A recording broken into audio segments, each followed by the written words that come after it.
And take no bribe from no one. I fight it single-handed with music. Don't give up the fight. I say, get up. Stand up. Get up. Stand up. Get up. Stand up. Get up. Stand up. Debout. Debout. Stand up for your life. Get up. Stand up. Get up. Stand up. Get up. Stand up. Stand up for your right. Get up. Stand up. Get up. Stand up. Get up. Stand up. Don't give up the fight. Et oui, comme tous les mardis, c'est la rentrée. Oui, hello. Comment tu vas? Bonsoir Astot. Ça va tout doucement. Ça va? L'été, Oui. ça a été pour toi? Oui, ça a été, mais j'attends l'hiver pour aller au soleil. Bon, parce que tu te trouvais déjà un peu bronzé là. Mais Tu étais j'étais un petit peu dans le sud. J'étais un petit peu. Bon, Hein? donc les vacances, bienvenue à tout le monde. Bonsoir, chers auditeurs. Bonsoir Samuel, bonsoir Bonsoir, Astot, Elena. bonsoir Théo, bonsoir tout le monde. Donc nous sommes ravis de vous retrouver sur Dubut après cette pause estivale. Nous voilà donc repartis pour une nouvelle saison avec toujours plus d'invités et toujours plus d'informations. Ces prochains mois, chaque mardi de 20h30 à 22h30, nous serons heureux de vous retrouver pour discuter, échanger, apprendre, découvrir, mais aussi rire, chanter, danser avec vous par votre participation via les réseaux sociaux. Mais je ne vais pas vous donner tout le programme de la saison. On y reviendra tout au long de la saison. On a quand même un an à passer ensemble. Par contre, je vais vous présenter tout de suite nos invités parce qu'on a un programme chargé ce soir. Ce soir, nous allons parler cinéma avec la 8e édition du festival international des films de la diaspora africaine, le FIFDA. Nous parlerons donc avec sa chargée de communication de la programmation, de ce film. Avec donc Diarra Ndovpesh. Nous parlerons également avec Tracy Hittertrain. Hi Tracy. Hi. In the micro. Donc Tracy qui est avec nous va nous parler de son film que nous avons hâte de voir, Samuel et moi, qui est donc le film Sighted Eyes, Feeling Hurt. Is that correct? Voilà, Feeling Heart. Donc nous allons parler de ce film qui nous réserve bien des surprises, mais que nous aimons déjà d'avance parce que rien que le sujet nous plaît déjà. Ben oui, parce que Lorraine Hansberry est vraiment une grande inconnue ici en France. Alors que c'est vraiment une icône aux États-Unis. Voilà. C'est pour ceux qui ont vu I Am Not Your Negro. C'est la seule femme dont on parle dans le film. Hein. Absolument. Tu te rappelles Oui, de sûr. cette conférence secrète avec Bobby Kennedy Oui, comment elle avait interpellé. Oui, hein. un Bobby Kennedy. Et c'est une dramaturge, c'est une militante, c'est une femme qui a écrit l'une des pièces les plus connues aux États-Unis qui Mais on y s'appelle reviendra. Raisin in the Sun. Ne dévoile pas tout. Raisin in the Sun. Don't say Voilà. everything now. Non. Hein? Non. Tout à l'heure, il faudra en réserver pour en mettre pour en garder sous le pied. Donc nous avons Tracy Hittertrain qui sera avec nous et qui nous parlera de ce film. Et par téléphone, donc depuis la Barbade, nous aurons Marcia Wicks, qui est la réalisatrice du film Borough Freedom Fighter, qui elle aussi dont nous parlera de son film, qui est un film aussi très important, avec une voix qui raconte le film, qui nous est pas inconnue, et nous racontera pourquoi cette voix est importante dans le film et pourquoi elle a choisi de donner à ce monsieur très important aux États-Unis le rôle de narrateur de ce film. Ce monsieur dont on parlera d'ailleurs tout à l'heure, parce qu'on en reparlera tout à l'heure, pour célébrer, pour fêter, pour rendre hommage à Aretha Franklin. Ça sera en seconde partie d'émission. Nous ferons un hommage à Aretha Franklin. Nous ne pouvions pas commencer cette émission sans parler d'Aretha Franklin et de Randy Weston. Et de Randy Weston, Hein, deux géants. Voilà, deux géants qui sont partis là récemment. Nous parlerons d'eux.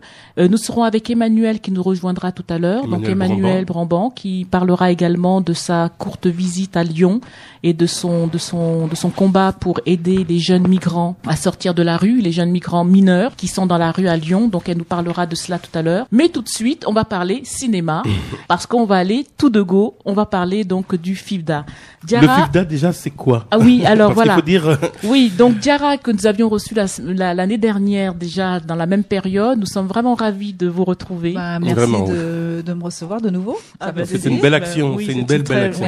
Merci. Oui, en plus moi j'ai été à différents films l'année dernière et tout, j'avais beaucoup apprécié. Donc Diarra, Samuel d'entrée de jeu, c'est quoi le FIFDA? africaine, comme vous l'avez dit tout à l'heure. Donc c'est un festival qui a pour but de présenter des films inédits en France, qui vraiment explorent le vécu, et la complexité et la richesse et la beauté de la diaspora africaine partout dans le monde, que ça soit en Afrique du Nord, en Afrique subsaharienne, que ça soit aux États-Unis, que ça soit dans les Caraïbes, que ça soit en Europe et en Amérique latine. Voilà. Alors, nous vous avions reçu donc pour la 7e édition. Cette année, c'est la 8e.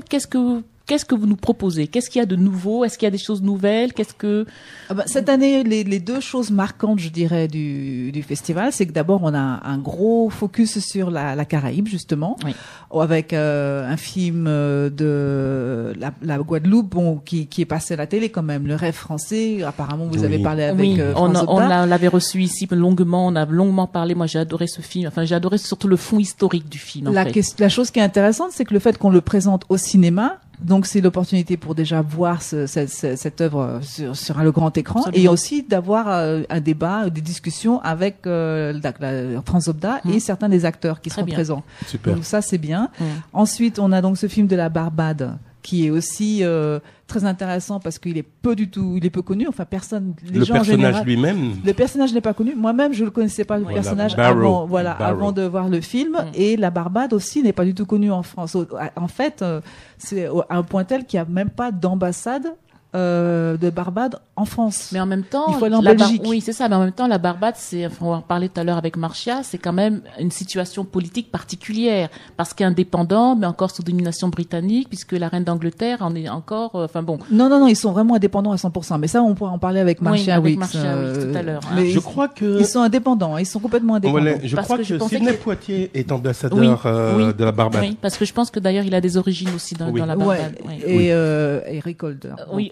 Voilà.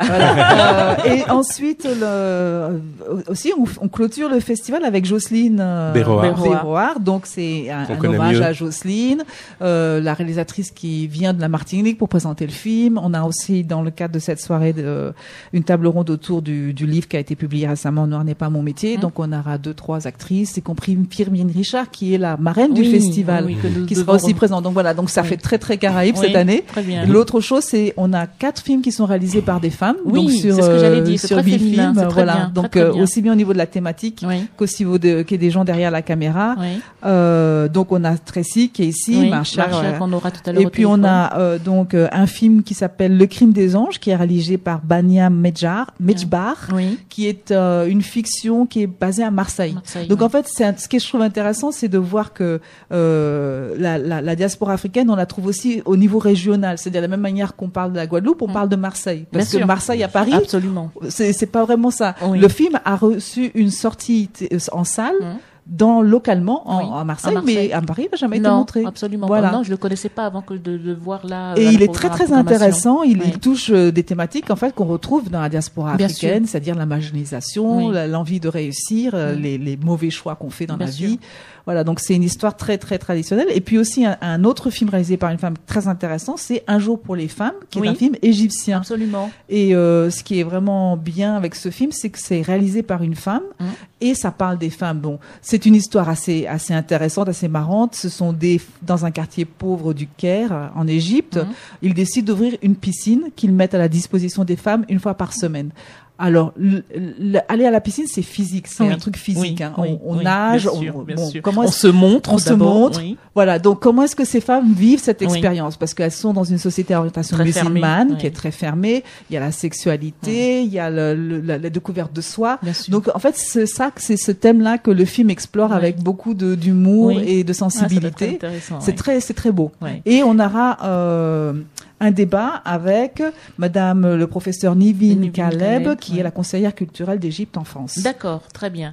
Alors, j'ai vu aussi, je presse un peu pour ma paroisse, mais j'ai vu qu'il y avait un film camerounais, un film 100% camerounais, qui est un film d'animation. Voilà. Donc en fait, moi j'ai vu ce film-là à Vue d'Afrique, parce que une des démarches qu'on fait pour trouver des films, c'est de se balader un petit peu dans des festivals partout dans le monde. Et donc j'ai découvert ce film-là à Vue d'Afrique, et il m'a beaucoup plu. J'ai vu ça en matinée, et il y avait des familles, il y avait des enfants. C'est un film c'est une histoire sympa qui est sur qui est basée sur un livre qui était très populaire apparemment au Cameroun pour les enfants. qui s'appelle Minga et la cuillère cassée. Et donc il y a de la chanson, donc c'est très romantique. Et puis c'est magique. Et puis il y a des petits trucs comme ça qui sont vraiment sympas, quoi. Oui, et puis c'est un premier film d'animation africain, je crois. Voilà, c'est le 100% camerounais, c'est la première fois. C'est la première fois. Et en ouverture, donc un film dont on parle déjà quand même beaucoup, j'ai l'impression, qui semble qui semble intéresser beaucoup de monde. C'est le film donc Le Citoyen, qui est un film hongrois de Roland Vranić. Donc c'est un film dont j'ai entendu dire, en tout cas, je lis des choses et on en dit du bien. Qu'est-ce que vous pouvez nous dire ce film? Écoutez, c'est un film très important en fait parce qu'il traite une problématique qui est actuelle de société, c'est-à-dire la possibilité d'une personne qui est réfugié politique, dans ce cas-là un Africain du Guinée-Bissau, de s'intégrer dans la société européenne. En tant que réfugié politique, il a le droit de vivre, il travaille dans un centre commercial comme agent de sécurité. Merci. Et son rêve, c'est de devenir citoyen hongrois. Donc pour ce faire, la langue hongroise, c'est une langue très très difficile. Et surtout quand on vient de Guinée-Bissau, on ne parle, je pense, que le portugais. Voilà, il parle le portugais. Donc, mais en fait, l'acteur est vraiment hongrois. Non. Il est africain. Il a appris le hongrois. Ah oui. Pour le film. Non, il a vécu. Il est réfugié politique. Donc en fait, le réalisateur a trouvé cet homme-là à conduire le bus, en Hongrie, et il vit là-bas. Et donc il a été intéressé par ce personnage et il a créé le film autour de lui. Incroyable. Et donc c'est pas un acteur professionnel. C'est pas un acteur professionnel, mais il est vraiment très très très convaincant. Il est très convaincant. D'ailleurs, ça a été une des choses qui a été le New York Times a écrit à propos du film aux États-Unis et ils ont vraiment dit que le film était très juste. Voilà, le film était très bien fait. Très très bien. Alors, et le réalisateur sera présent. Génial. Donc il y aura un débat certainement. Il y aura un débat, voilà, on va avoir vraiment le temps d'explorer. Mais un débat autour de quoi? De la citoyenneté, de l'immigration, de la citoyenneté, de la question d'acceptation, parce que le fait qu'il soit d'Afrique, c'est-à-dire qu'il soit noir, semble rendre l'acceptation, même une fois qu'il passe l'examen, semble plus difficile pour lui d'avoir la nationalité. Donc ça, c'est aussi une question à poser. Et puis aussi, on connaît pas du tout la Hongrie, c'est un ancien pays communiste. Enfin, si on connaît par le Premier ministre Orban, qui n'est pas très sympa. On connaît certaines choses, on découvre davantage grâce au film. Donc c'est aussi une ouverture sur un monde qu'on connaît moins. Voilà, on connaît moins. Absolument. Ça, c'est intéressant aussi. Et donc, avec nous avons donc Tracy qui va nous parler de son film. Alors nous, on est fans d'avance, Samuel, parce que c'est vrai que moi j'ai découvert Lauren Hansberry lorsque le film I Am Not Your Negro est sorti. I discovered Lauren Hansberry when I Am Not Your Negro came out here in France. Yes. I'm Not Your Negro. Yes, I Am Not Your Negro. So she was the only woman in the documentary. Yes, she was the only woman in the documentary of Raoul Peck. So I've discovered her in this movie. So I am very interested to know how you find the idea to make a film about Lauren Hansberry. Please, in the micro. Sure. And we translate step by step. Okay. But just before speaking about Lauren, can you speak about you? Do you explain what are Introduce you? Yes. Donc je demandais à Tracy de se présenter avant de nous parler de son film. So I live in Boston, Massachusetts, with my husband Randall McLowry, who's here also. Okay. And we produced the film on Lorraine Hansberry. But before that, we have been making films for many years, each of us separately and then together. Oui, donc vous voulez traduire ou elle vit en fait à Boston et avec son mari, aussi réalisateur, ils ont fait plusieurs projets de films, de documentaires peut-être ou peut-être de fiction, mais ensemble et séparément. Voilà. Also, I had the great privilege of working for the company in the United States known as Blackside that was founded by Henry Hampton, and he's best known for the PBS American Public Television series Eyes on the Prize. And I saw that on television.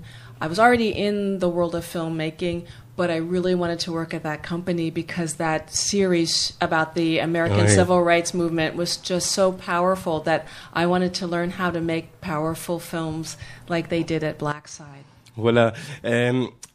Elle travaille actuellement avec une compagnie, enfin une production qui s'appelle Black Side et qui est dirigée par Henry Hampton, qui lui-même a fait vraiment un documentaire mythique qui s'appelle Eyes on the Prize, qui est sorti aussi en livre, qui est toute une série sur le mouvement des droits civiques et qui est qui a été primé, multiprimé, et elle a adoré. Elle adorait ce documentaire qui est passé sur PBS et puis qui est sorti en DVD, je l'ai moi-même, qui est vraiment magnifique, qui est une série en plusieurs volets, très complet, avec des interviews des protagonistes sur les trucs, et elle voulait vraiment travailler. Voilà, et donc quand elle a vu la série en particulier sur les droits, sur le civil rights, sur les droits civiques. Les droits civiques à ce moment-là. C'était civil rights ou? Civil rights movement.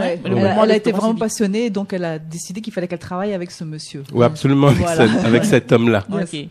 So that's me. And, that's you. I see you. But I grew up in Harrisburg, Pennsylvania, and about 40 years ago, I saw a play called To Be Young, Gifted, and Black in my hometown. Oh. And the play is about Lorraine Hansberry. It was made several years after she died. By his husband. By her husband. Yeah. And they used her personal papers and diaries and some of her writings. And so I was 17 years old. And I had never known about her. I was blown away by this, young black woman who was presented. The words really resonated with me. And so she went in my head. There's a quote that she talked about when she saw some other play, and she said it entered her consciousness and stayed there. Lorraine Hansberry entered my consciousness and stayed there for years. And then later, should I stop? Yeah. Just one moment. Elle avait 15 ans quand elle a vu, elle avait 17 ans quand elle a vu la production d'une pièce, pas de Lorraine Hansberry, mais qui se sert de beaucoup d'archives de Lorraine Hansberry, qui avait été vraiment fait quelques années après la mort de celle-ci par son mari, Robert Nemiroff, qui s'est servi de lettres, d'archives, de projets non faits, et qui a fait une pièce qui s'appelle Young, Gifted and Black, et qui a été un succès phénoménal aux États-Unis.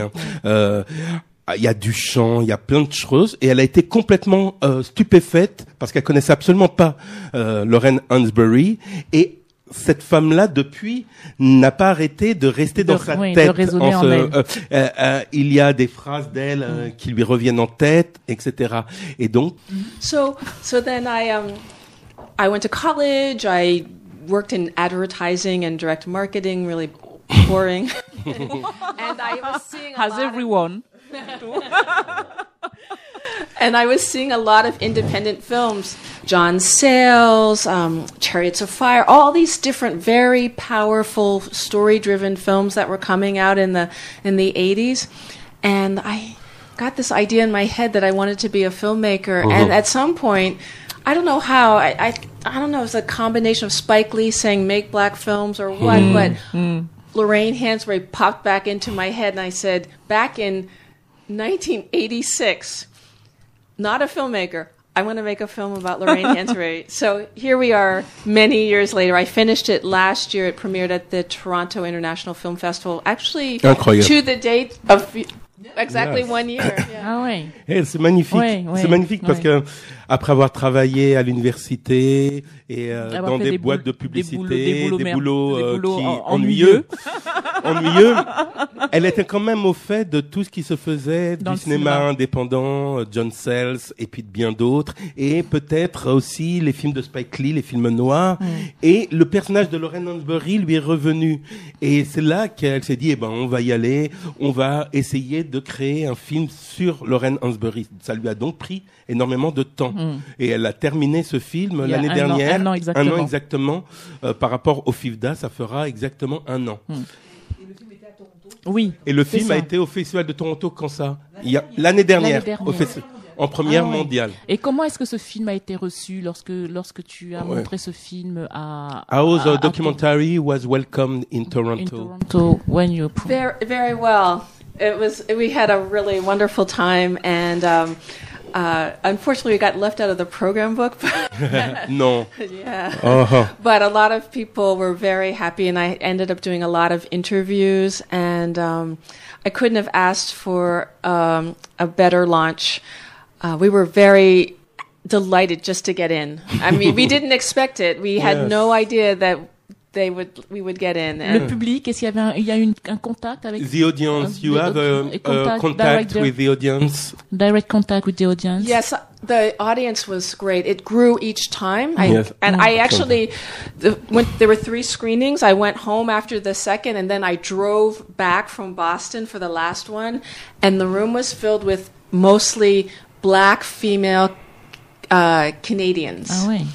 And it was so interesting, and they were so happy.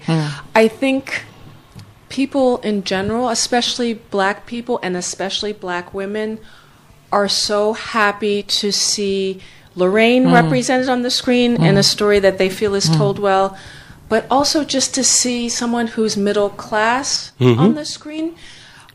It's very important to tell stories about people who are not doing well, but we also need other stories told. Absolument. Alors, vas-y, explique. Depuis le début?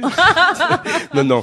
En gros. C'est que, donc, le film a été présenté au Festival international du film à Toronto, très bien reçu, sauf que elle n'a pas vraiment été mise en avant, par rapport au film. Elle a quand même, mais c'est pas grave, puisque le film, lui, il a été présenté.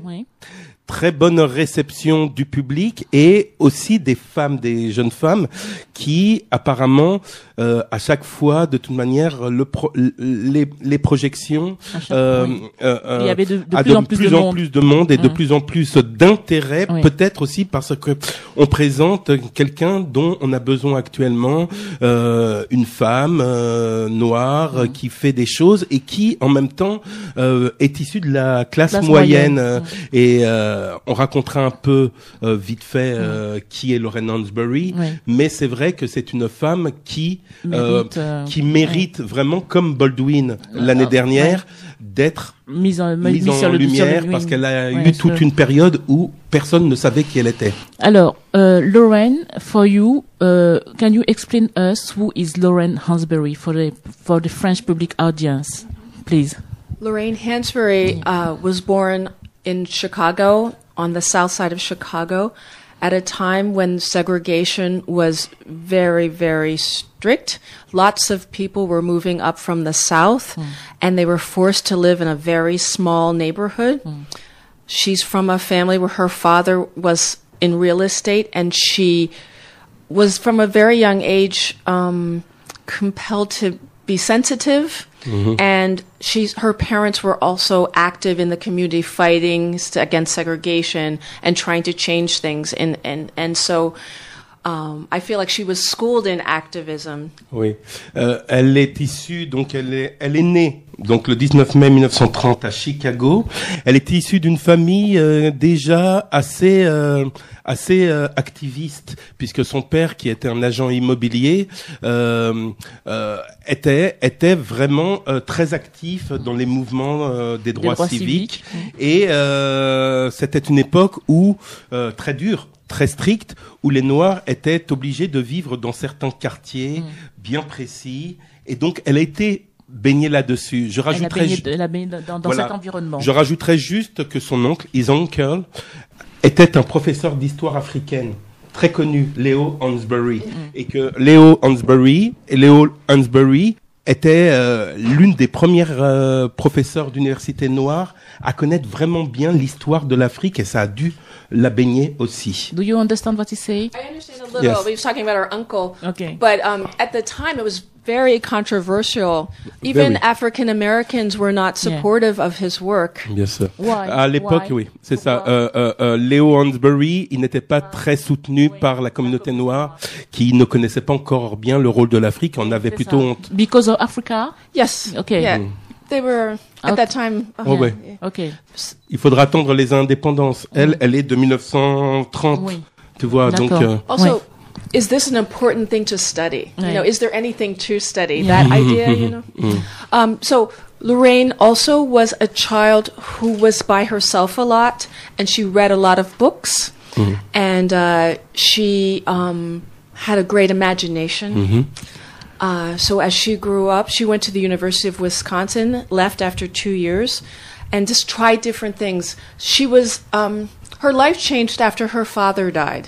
Oui. Après la mort de son père, elle déjà très très jeune, elle s'est éduquée elle-même, elle avait beaucoup d'imagination, elle lisait beaucoup, et plus grande, elle a été à l'université de Wisconsin pendant 2 ans. Elle a arrêté, et ensuite elle s'est essayée à plusieurs métiers. Went to New York. Ended up working with Paul Robeson on his newspaper Freedom. Elle a travaillé avec Paul Robeson. Quand elle est allée à New York, elle a rejoint le magazine Freedom de Paul Robeson, du grand Paul Robeson. Very radical newspaper, and it had financial problems, but it wasn't satisfying her, so she tried journalism, and then she decided that she wanted to write novels. She tried that. And then finally she realized that theater was the way to reach people. It was so popular in the United States at that time, and there were also European playwrights who were influential. She didn't agree with a lot of their approach because she believed that all art is social. And she also she said something like the pondering of the whys is for adolescents. That's a paraphrase. But, you know, so the people coming from Europe were like, why do I exist? Why? You know? She was like, no. Oui, donc, elle s'est cherchée. Elle s'est cherchée. Elle a vraiment, au travers du magazine, de toute manière, de Freedom, je rajoute quand même un peu, selon mes connaissances, elle a fait les connaissances quand même importantes. Elle a rencontré W.E.B. Du Bois, elle a rencontré énormément de gens, mais elle avait ce désir d'écrire des romans. Mais au fur et à mesure, elle s'intéressait plus au théâtre, d'autant plus qu'à l'époque, donc on était dans les années milieu 50, fin 50, il y avait les pièces européennes, il y avait tous les auteurs européens qui étaient là, et c'était quand même tout ne lui plaisait pas dedans, mais elle avait des envies de pouvoir créer quelque chose dans le théâtre.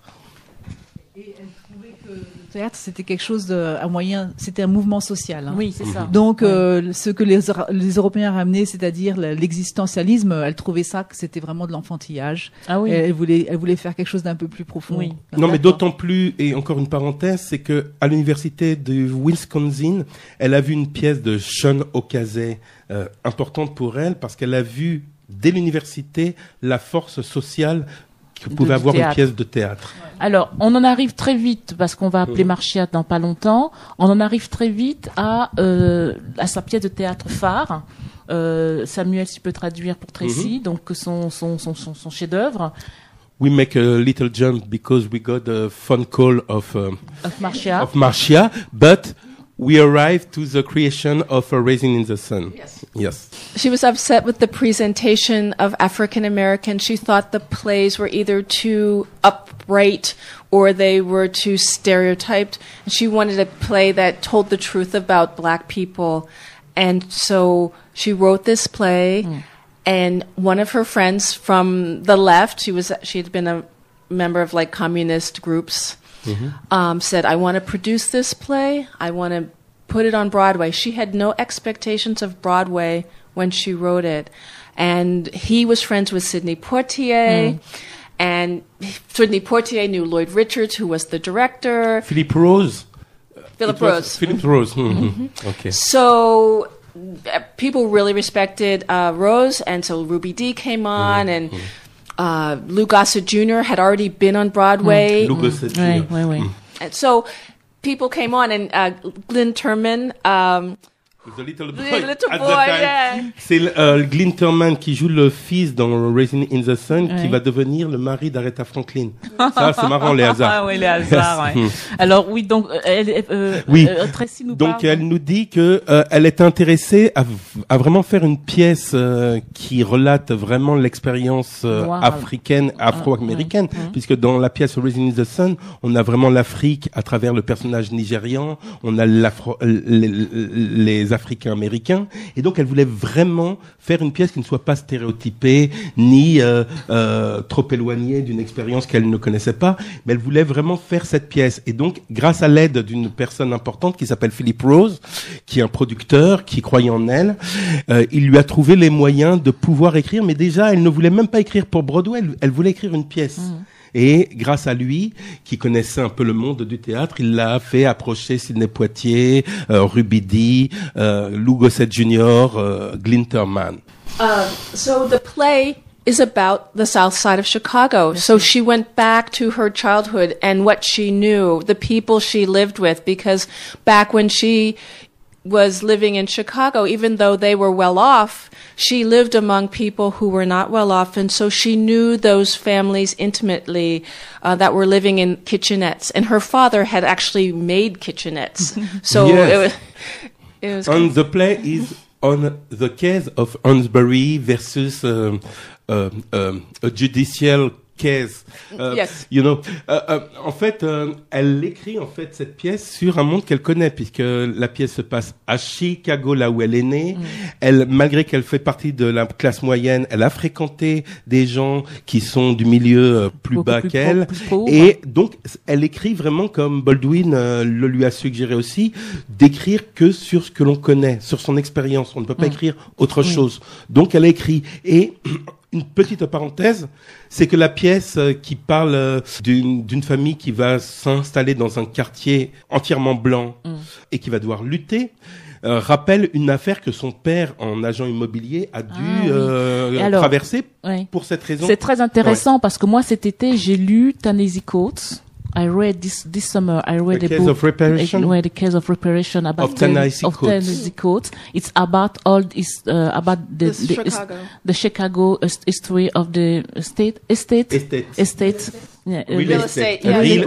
real estate in Chicago, and all people who organize themselves to fight black people to have their house in Chicago. Yeah, and Lorraine Hansberry's father was one of the most important people. He won a United States Supreme Court case that everyone studies in first year law school in the United States. Il a gagné une affaire énormément célèbre à l'époque, en 38. Il fait recours à la Cour suprême des États-Unis contre un jugement qui ordonne l'expulsion de sa famille d'un quartier exclusivement blanc. Et cette affaire-là a fait donc jurisprudence et étudié en cours de droit depuis. Lorraine Hansberry died young. She only made 2 plays. That were on Broadway. The signs on the windows. The sign on Sidney Brunstein's window. Brunstein window. En fait, Lorraine Hansberry a écrit même 3 pièces puisqu'elle a écrit Les Blancs. Donc, elle a écrit 3 pièces. Elle a écrit Un raisin au soleil, The Sign on Sidney Brunstein's Window, et Brunstein. Non, c'est bien. The Sign on Sidney Brunstein's Window, et Les Blancs, qui est Les Blancs. Ça s'appelle Les Blancs. C'était une sorte de contrepartie des Nègres de Genève. Elle avait décidé de Her husband finished Les Blancs. Et son mari Robert Nemiroff, parce qu'elle est morte entre-temps, a dû terminer la pièce Les Blancs. Et avec ensuite le projet Young, Gifted and Black. What about the documentary? What direction you made to tell the story of Lorraine Hansberry? Well, by the way, the production was 14 years. Ça a mis 14 ans de production. It took a long time to raise money to convince people that this was a very important story, even though Lorraine's play, A Raisin in the Sun, is taught in almost every school in the United States and Canada. Ça a été un projet très difficile parce qu'il a fallu convaincre les gens, même si la pièce Raisin in the Sun est jouée dans beaucoup d'écoles et que, bien sûr, elle fait partie du canon du théâtre américain. So we thought it was going to be easier because of that, because it was public television and because they say they want diverse stories made by diverse filmmakers. And we have a track record of making historical documentaries for public television. But sadly, it took a long time to get the money. And so over those years, I thought a lot about the direction and had lots of different ideas at different times. But I really wanted her to tell her story in her own words as much as possible. And we thought we were going to be able to do that. But then when I got into her papers, I realized her own words couldn't tell her own story. We had to have a narrator. Ah, oui, donc, comme je le disais, elle nous dit que la production a mis 14 ans et que même si elle est passée par PBS, par les chaînes publiques, qui eux sont intéressés parce qu'ils ont déjà travaillé sur des documentaires sur des personnalités comme ça et qui sont habitués à ça, ça a quand même mis du temps. Alors entre-temps, son projet a changé de forme plusieurs fois et elle a voulu en définitive, faire que Lorraine Hansberry se raconte elle-même, raconte son histoire par elle-même. Mais même là, c'était difficile parce que, au travers de tout ce qu'elle avait, il n'était pas facile d'avoir tous les éléments. Donc, il a fallu recourir à un narrateur. You realize that you can no longer expect people to know the history, so we had to get context in there. And so we tried to weave in context with her story so people understood why she was doing things the way she was doing or why she needed to do or felt that she needed to do certain things. So we wanted to have her words, have context, and also have the film feel poetic and a story, you know, you were taking on a journey that you didn't know what was going to happen next, but it started moving faster and then you hurl, and sadly, as we discussed, she dies. It's a sad story. Yes. But there's hope, right? Yes. She's so inspiring. Yes. Mais donc, il a fallu essayer de raconter cette histoire et donc, elle a essayé de le raconter de manière poétique et aussi de remettre l'histoire de Lorraine Hansberry dans un contexte. Donc, le documentaire apparemment raconte Lorraine Hansberry dans un contexte particulier. Oui, donc le film, en fait, elle dit que le fait qu'on peut pas s'attendre aujourd'hui à ce que les gens connaissent nécessairement l'histoire. Bien sûr. Voilà, donc le film raconte un peu l'histoire des États-Unis, des Noirs aux États-Unis, etc., pour recréer le contexte dans lequel Hansberry a grandi et a vécu, de manière à ce qu'on puisse mieux comprendre d'où elle vient quand elle dit ce qu'elle dit, quand elle fait ce qu'elle fait. Et en plus de cela, un mot, she was a great activist. Besides, she was a great activist. She saw herself as an artist, but she felt like artists need to be in there being involved in the things of the world, and as the civil rights movement is taking off. I mean, think about her dad. You know, he's working almost by himself or with a small group of people, and suddenly things are moving, blossoming, and whole groups of people, and she couldn't stay on the sidelines in the same way that James Baldwin left Paris to go back to the United States. If people that were committed to change really felt like they needed to do things, so she raised money for the Student Nonviolent Coordinating. She did all of this, whatever she could. She also did a lot to encourage, when she was, Raisin was a success, she did all she could to support young people. I mean, when she was sick, she left the hospital to go and speak to young writers who had won a contest because she felt it was so important, and she understood how much of an inspiration she could be. And so that's where the famous phrase comes, to be young, gifted, and black. She tells them, there is nothing better to be right now than to be young, gifted, and black. Absolument.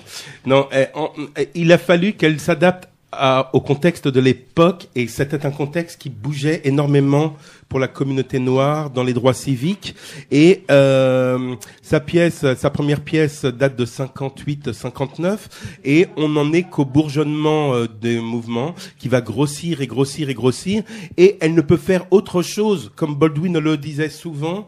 Ils sont obligés de prendre des risques qu'habituellement ils ne sont pas obligés à prendre. Et là, il a fallu qu'elle s'engage. Et donc, elle a parlé énormément, elle a rencontré et défendu beaucoup les jeunes. Elle les a inspirés avec cette phrase vous êtes jeune, doué et noir, vous avez le monde devant vous.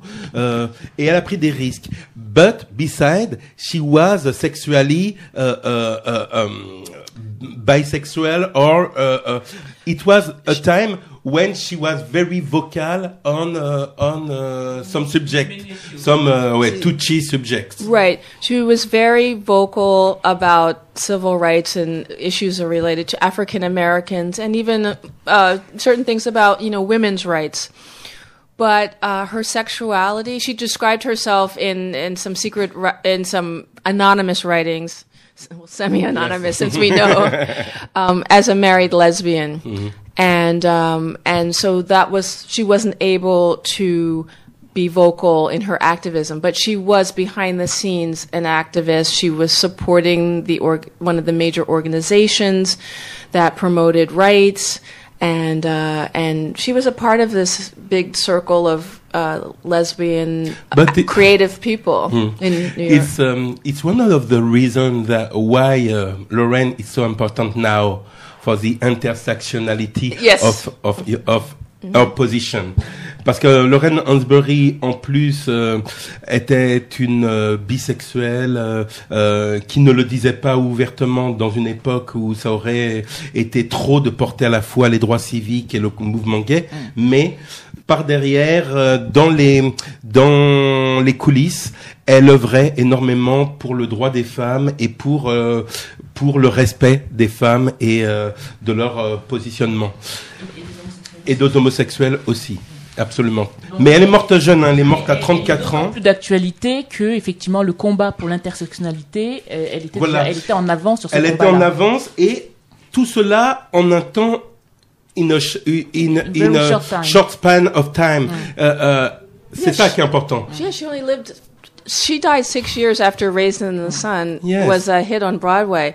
People were shocked, of course, and as we have in the film, near the end of the film, Harry Belafonte says, what could she have come up with next? We'll never know. And so people that knew her were just, when I interviewed them, they were just remembering. It was just so sad. It was so emotional. We couldn't even put that kind of stuff in the film. Mais c'est normal, une femme comme ça qui brûle parce que la pièce Raisin in the Sun, elle est morte 6 ans après la création de cette première pièce. Elle a eu le temps, comme on dit, d'en faire 2 autres, dont une qui a été terminée par son mari.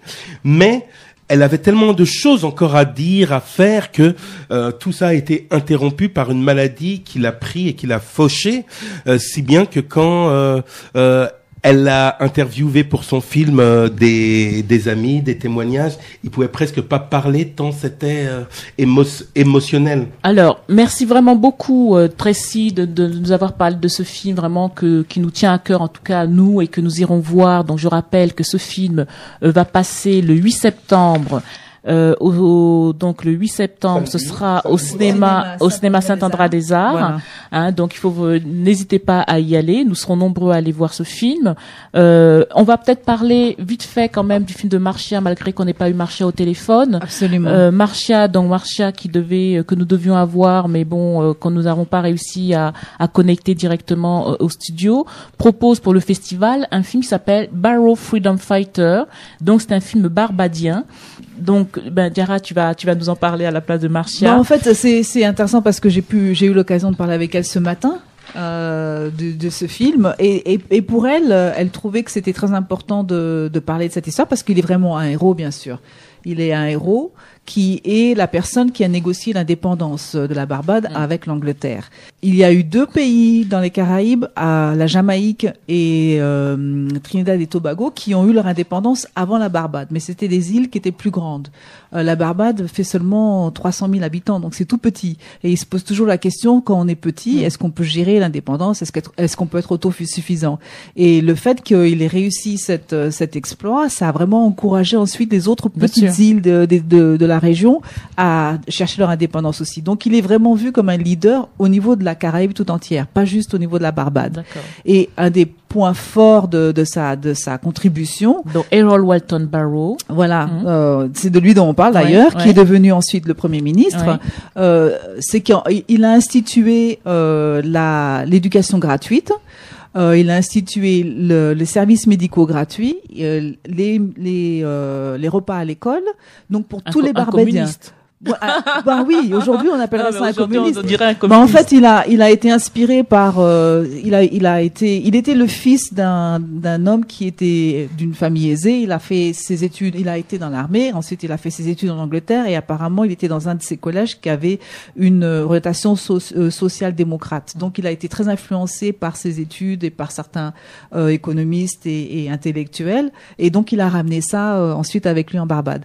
Et il était très pro autosuffisance. Oui, donc absolument. Oui, c'était quand même les thèmes économiques de cette époque-là, l'autosuffisance économique, alimentaire, etc., etc. Absolument. Oui. Et il ne s'attachait à aucun, même au niveau international, il ne s'attachait à aucun pays. Il n'était ami de personne. Oui. Il y a certains moments dans le film qui sont intéressants. Les Américains lui disent bon, vous avez voté avec nous concernant l'Israël, on veut vous remercier. Voilà, qu'est-ce qu'on peut faire pour vous? Il dit non, j'ai pas voté avec vous. J'ai voté parce que j'ai fait une analyse. J'ai considéré que c'était ça à faire et vous ne devez rien du tout. Je vous remercie. Donc il est entré dans aucun groupe. Il est rentré dans aucun groupe. Ça se faisait beaucoup à cette époque-là. Voilà. Alors de ce film-là, effectivement, ce qui est intéressant, c'est ce qui est intéressant aussi, c'est que donc le film est raconté par Eric Holden. Voilà. Holder. Donc Eric Holder, donc qui est l'ancien procureur général des États-Unis sous Bill Clinton, si je me souviens bien. Non, Obama. Il y a les deux. Les deux, je pense. Il est passé de l'un à l'autre. Il est passé de l'un à l'autre. Voilà, et qu'on retrouvera tout à l'heure parce qu'il était également aux obsèques d'Aretha Franklin là récemment. Et donc pourquoi Eric Holder? Parce que en fait, sa famille est de la Barbade. Voilà. Simplement. Et donc il a accepté le projet et il le fait très bien. Il le fait avec beaucoup d'appoint et de savoir-faire. Donc l'histoire est racontée, c'est semi-documentaire, semi-fiction. Donc ils ont aussi des acteurs. D'ailleurs, il y en a un qui est d'origine de la Barbade, mais qui est né ici en Europe. Il y en a une autre qui est d'Atlanta. Et ils ont aussi comme acteurs beaucoup de locaux de la Barbade qui sont dans le film. Donc c'est ce qu'on appellerait un docudrama. Donc c'est très révélateur, ça bouge bien, c'est intéressant et vraiment on apprend quelque chose. On apprend vraiment une histoire que l'on connaissait pas. Et le fait ils vont venir. Bon, on n'a pas pu leur parler au téléphone, mais vous pouvez quand même les rencontrer en personne. Ils seront là samedi. Ah, ils seront là samedi. Ils viennent samedi. Donc d'abord on a samedi au cinéma Saint-Antoine-l'Étoile à 18h20. On a Barrow Freedom Fighter et tout de suite après on a 20h30 Sighted Eyes. Et d'ailleurs, si vous n'avez loupé le rêve français, vous pouvez arriver à 14h. C'est au même cinéma. Tout ça, c'est au même cinéma. C'est au même cinéma. Voilà, Saint-André-des-Arts. Voilà, donc Saint-André-des-Arts. Donc à ne pas louper. À 14h, le rêve français partie 1. Le rêve français partie 2, après avec un débat. Donc France Zobda les acteurs. Ensuite, 18h20, Barrow Freedom Fighter. Et 20h30, Sighted Eyes. Et donc, je suis sûre que vous aurez faim. Donc à la fin, on vous offre de la pizza. Ah, ben voilà. Donc, on viendra pour la pizza. On ne viendra pas pour la pizza, non. Moi, ce que je trouve particulièrement intéressant, c'est qu'en plus du film, on peut rencontrer les réalisateurs ou réalisatrices et qu'on peut vraiment débattre avec la salle à un moment donné. C'est bien. Et ça, c'est ça qui est vraiment très intéressant. En tout cas, merci beaucoup venu. Merci beaucoup. C'était vraiment très intéressant. On sera là. On sera là. On sera là, sûr. Coming to see you on Emmanuel too. Hein, ok. Everybody's gonna be there. Donc voilà, donc on sera là en tout cas. Nous, ça nous intéresse. Voilà, ce festival, on le porte, on aime on aime beaucoup ce que vous faites, Diarra. Voilà, on vous l'a dit l'année dernière, on vous le redit cette année, et on espère que l'année prochaine, on sera à nouveau là avec vous, parce que c'est vrai que nous, on porte ce cinéma-là, on aime ces films-là, et c'est des films. Voilà, moi je me souviens du film l'année dernière sur les HBCU. Oui. Je l'ai pas revu, c'est ça qui est frustrant. Oui, non, ça c'est la chose. Hein. On a dessiné des films inédits avec des réalisateurs, et c'est une fois. Hein. Une fois. Oui, et après ça, ces films-là disparaissent. Donc il faut marquer vos calendriers. Le film de Lorraine Hansberry, par exemple, ne passe qu'une seule fois. Et s'il passera qu'une seule fois, c'est fini. On ne pourra plus le voir après. Non. C'est horrible. C'est horrible. C'est horrible. On DVD, maybe on DVD. Yes. Mais in your micro. In micro, please. You don't have. Vous n'avez pas encore de distributeur. For Europe No. or Oh, just Europe. Yes, United States. Yeah. Ok. Okay. Ask Rastot. Perhaps he can do something for you. Yes. Ok. Bon, mais en tout cas, nous Thank sera you là very samedi. much. Merci beaucoup, Very vraiment. much. Merci beaucoup. C'était un plaisir. On se voit samedi. See you Saturday. See you Saturday. Yes. Okay. Thank you. Donc là, on va prendre la deuxième. On va continuer l'émission avec cette seconde partie. Donc, on va parler d'Aretha Franklin avec Emmanuel qui nous rejoint. Bonsoir Emmanuel. Nous sommes ravis de t'avoir avec nous comme toujours. Oui, je suis encore sous le coup de la chanson en fait et sous l'émotion, voilà. Donc c'était Aretha Franklin, on va lui rendre hommage là maintenant. Donc Aretha Franklin qui est décédée le 16 août à Détroit à 76 ans. Donc les obsèques de la reine de la soul sont déroulées toute la semaine dernière, des obsèques grandioses pendant toute une semaine. Digne d'un monarque, d'une monarque. Oui, vraiment. Je suis même pas sûre qu'Elisabeth II aura ça. Non, parce que une semaine d'événements. Une semaine d'événements tous les jours. À Détroit, avec énormément de gens qui se déplacent. Les gens qui se déplacent. Changement de vêtements du défunt. Tous les jours et tout, avec même moi, j'ai pas les Manolo Blahnik. Non, c'est pas Manolo Blahnik. Enfin, j'ai oublié le nom du faiseur de chaussures et pourtant j'adore les ponts. Donc voilà, ça veut dire que c'est quand même un truc extraordinaire. Est-ce que tu as vu le minutage pour toute la cérémonie principale? Oui. Quand j'ai reçu ça, j'ai dit, mais ils sont fous. Comment ça va être possible de 9h à 15h de tenir les délais? Chaka Khan a 4 minutes pour chanter un tel. Et la preuve, c'est qu'ils n'ont pas tenu. Ils n'ont pas pu, c'est impossible. Donc surtout pour une cérémonie noire. Bah oui, en plus. Émotionnelle et tout. Comment tu veux tenir un délai? Alors Emmanuel, je sais que tu as écrit là-dessus, ça t'a beaucoup intéressé bien sûr. Moi, ce qui m'intéresse aussi de savoir, c'est que tu es plus jeune que nous qui avons déjà les cheveux blancs. Oh non. Parle pour toi. J'ai envie de te demander, qu'est-ce que représente Aretha Franklin pour ta génération? Aretha Franklin, pour ma génération, représente quand même l'icône qu'elle était, en fait. Avant d'être la grande star, la grande Queen of the Soul, la Lady Soul, avant d'être cela, elle a bercé quand même parce que on écoutait beaucoup Aretha Franklin dans la Caraïbe et dans mon île. À la maison, on écoutait plein de musique, dont Aretha Franklin. Et ce qu'on savait aussi, c'était sa dimension militante, sa dimension. Ah, tu savais ça déjà à l'époque? On le touchait, oui. on le touchait au travers, oui. certaines de ses chansons. Oui. Et progressivement, en cherchant à savoir un peu plus sur elle, on s'est rendu compte qu'elle, en fait, elle en a fait beaucoup plus qu'on ne oui, le tout pensait. À fait. Et donc, en fait, pour moi, elle représente avant tout cette espèce d'icône. De grande femme, de grande dame, d'icône pour la lutte des droits civiques. Elle est en plein dedans, elle a grandi avec, ça l'a nourri carrément. Elle l'a eu depuis le biberon, on va dire. Oui, puisque son père avant elle voilà. Aussi. Son père avait déjà le pied à l'étrier depuis bien longtemps. Elle a côtoyé de très grands personnages dans l'histoire. Martin Luther King en premier. Voilà, tout à fait. Et donc, elle a chanté pour l'enterrement de Martin. Pour les obsèques. Et elle n'a pas fait que cela. Elle n'a pas fait que ça. Loin de là. Alors c'est vrai que ces obsèques, ce décès, en tout cas, nous donne l'occasion de nous rendre compte de cette dimension. Parce que, par exemple, aujourd'hui, tout se vaut et tout est égal et tout est n'importe quoi, j'ai envie de dire. Donc on compare par exemple Michael Jackson à Beyoncé, ou comme on compare Aretha Franklin à Patti LaBelle par exemple. Ça n'a aucun sens. J'aime beaucoup Patti LaBelle, enfin j'aime bien sens. son côté diva et ses cris, enfin bon, de châtré, mais tout de même c'est pas la même chose. Absolument pas. C'est pas du tout le même. Donc les gens effectivement qui nous écoutent et qui se disent Patti LaBelle c'est bien, mais ce n'est pas Aretha Franklin. Ah non, parce qu'elle peut pas avoir la dimension qu'Aretha Franklin non, a. Aretha est incomparable. Aretha, elle est unique. Elle est complètement unique. C'est une femme, elle est unique en son genre. C'est un genre. Il faut se rendre compte qu'elle était auteure-compositrice, elle dans différents styles. Elle a fait du gospel, de la funk, du disco, de la soul music, du rock and roll, du jazz et du rhythm and blues. Ouais. Et en plus de tout cela, elle a apporté des luttes mais phénoménales. Elle a agi énormément dans domaines. Dans sa communauté. Dans sa communauté qu'elle a portée. Elle a agi dans le domaine musical, artistique, sportif, politique. Franchement, elle a traversé les frontières des États-Unis. Alors, elle a fait la couverture du Time Magazine l'année de son avènement en 68. Quelques mois après la sortie du disque. Elle était très jeune en 68. Elle était jeune, très jeune. Elle est née en 42, imagine. Tout à fait. Donc, et elle fait la couverture du Time Magazine. Juste après, ce n'est pas un hasard parce que 68 suit l'année 67, qui a été une année terrible. Oui. En 67, ça a été une année de fortes émeutes raciales aux États-Unis, dans 128 villes aux États-Unis, dont la ville de Détroit.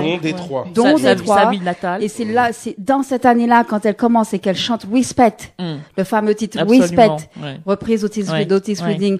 Ces paroles-là, mises dans sa bouche. Oui, parce que avant, c'est Otis Redding, voilà. Chante cette chanson, ça passe presque inaperçu, même si c'est Otis Redding. Et quand elle le reprend. Ça a été un succès, sauf que Otis Redding en a fait un cri du cœur d'un couple et de la femme qui demande à son mari le respect. Et elle l'apporte à une dimension où elle parle du peuple noir qui demande le respect aux blancs et aux femmes en général qui demandent le respect aux hommes. Et dans le cri, moi, ce qui me fascine vraiment chez Aretha Franklin, c'est que je comprenais rien de ce qu'elle disait quand j'étais jeune. Mais elle en imposait. Incroyable. Cette force que seule une Chaka Khan a pu avoir après. Mais la force de... Oui, mais c'est ça aussi, la force de ces femmes noires, qui arrivent à crier. Comme on dirait forme jog, forme potomitan, mais elle est au-delà de tout cela, parce qu'elle était complètement transportée.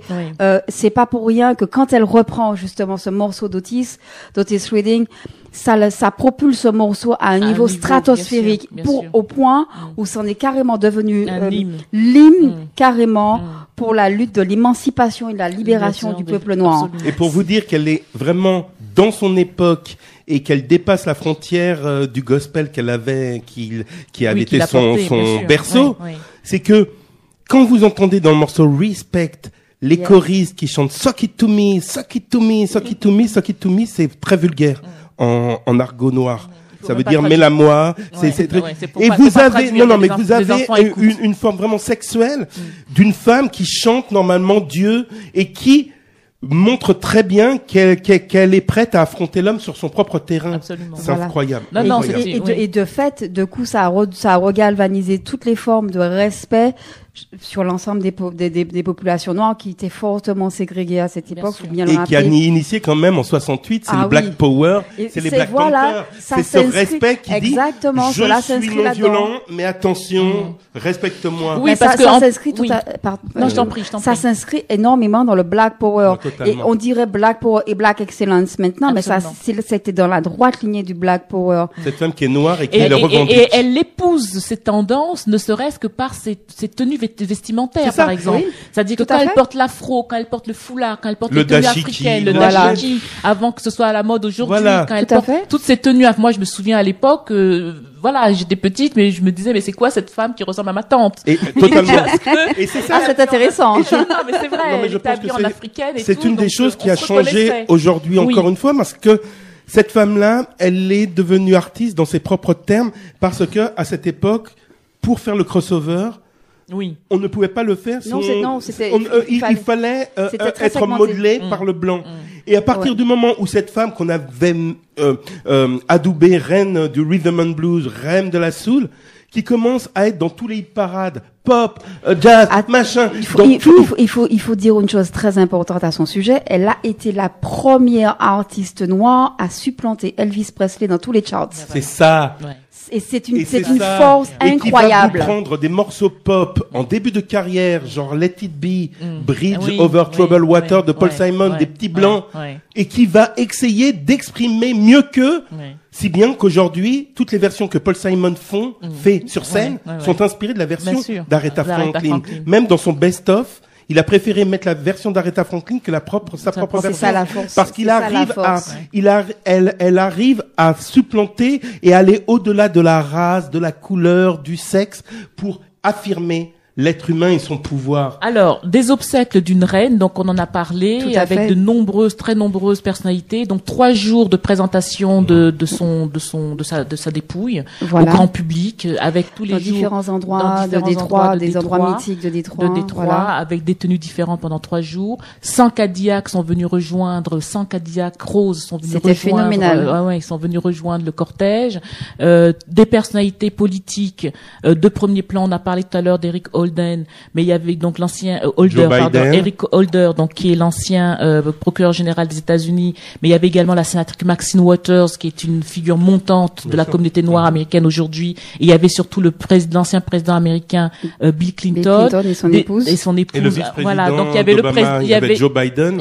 Non, Joe Biden était là, non, j'ai pas vu. Oui, parce que de la veille ou de l'avant-veille de John McCain. Oui, parce qu'il y avait aussi malheureusement, voilà. C'était le lendemain McCain. Voilà, malheureusement, en même temps, il y avait également les funérailles de John McCain, donc c'est vrai que bon, voilà. Ça n'a pas la même dimension. Ça n'a pas de dimension. Pour nous, pas pour certains voilà. Américains. Et on parlera d'ailleurs du grand absent de cette cérémonie qui a été quand même très vertement apostrophé. Tu parles de Trump? Oui, je parle de Trump. Qui n'était nulle part d'ailleurs. Nulle part. Ni chez McCain, ni chez l'autre encore, il a une raison. Voilà, il était nulle part d'ailleurs. Il avait piscine et golf. Donc ça c'est vrai. Donc on avait effectivement des acteurs et des réalisateurs. Donc Cicely Tyson, 93 ans je crois. Ouais. J'ai une anecdote que je te raconterai savoureuse sur avec un chapeau absolument extravagant qui faisait un tour de tête. On ne sait pas comment est-ce qu'elle a fait. Je sais pas comment le chapeau tenait sur sa tête, mais il tenait sur sa tête. Non, mais est-ce que vous vous rendez compte qu'elle a 93 ans? Voilà. Cette femme a 93 ans. Moi j'ai mes lunettes. Et attention, elle avait ses hauts talons. Et attention avec ses hauts talons. Et qu'il faudra qu'on fasse une émission spéciale sur Cicely Tyson parce que c'était elle aussi une grande icône. Et qu'Aretha Franklin, elle adorait. Si bien que au Kennedy Center, d'il y a maintenant 2 ans, elle avait un énorme bouquet de fleurs dans les coulisses et il y a un petit jeune qui lui demande, excusez-moi, Aretha Franklin, on vient de vous offrir le bouquet. Elle dit non, c'est pour ma lady. Elle voulait absolument l'offrir à Cicely qui était intronisée cette année-là. Elle avait un énorme bouquet de fleurs pour sa déesse qui était Cicely. Donc dans les acteurs et réalisateurs présents, donc Cicely Tyson, Whoopi Goldberg qui était là, Jennifer Lewis que peu de gens connaissent ici, mais que l'on connaît dans la série Blackish par exemple. Tyler Perry qui est devenu quand même le pape du cinéma noir aujourd'hui aux États-Unis, comique et tout ça. Vous avez également beaucoup de personnalités religieuses, mais la plus importante, moi, qui m'a marqué, c'est Shirley César.